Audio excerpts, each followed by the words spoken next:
Corona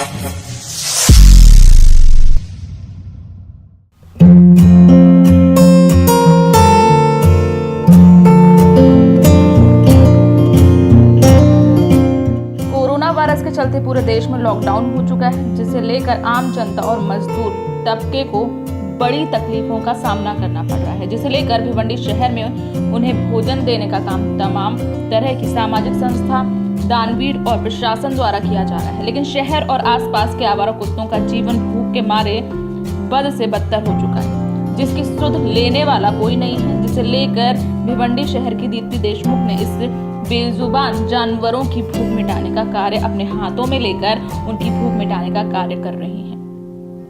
बता दें कि लॉकडाउन के कारण सड़क पर लगने वाले चाइनीज, वड़ा पाव के ठेले, होटल्स और ढाबा पूरी तरह से बंद किए जा चुके हैं, जहां से आवारा कुत्तों को आसानी से भोजन उपलब्ध हो जाता था। लेकिन इस लॉकडाउन के दौरान इन बेजुबान जानवरों की तरफ किसी का भी ध्यान नहीं है।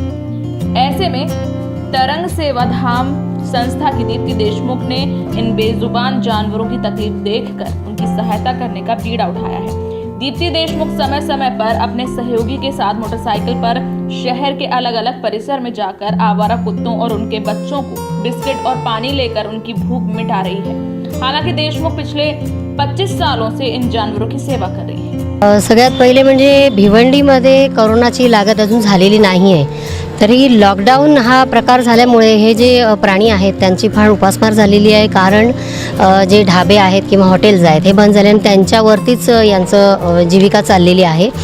तर मला असं वाटतं की माणसांसाठी बरेच जण प्रयत्न करत आहेत की त्यांच्यापर्यंत कसं काय रॅशन पाणी पोहोचवलं जाईल किंवा जेवण पोहोचवलं जाईल, पण मुक्या प्राण्यांसाठी कोणीच अजूनपर्यंत तयार होत नाही आहे। तर हा उपक्रम माझा 25 वर्षापासून गेला चालू आहे आणि आता हा आणखीन वाढवून ज्या ज्या ठिकाणी मी पोहोचू शकत नव्हते त्या ठिकाणी मी पोहोचण्याचा प्रयत्न करते।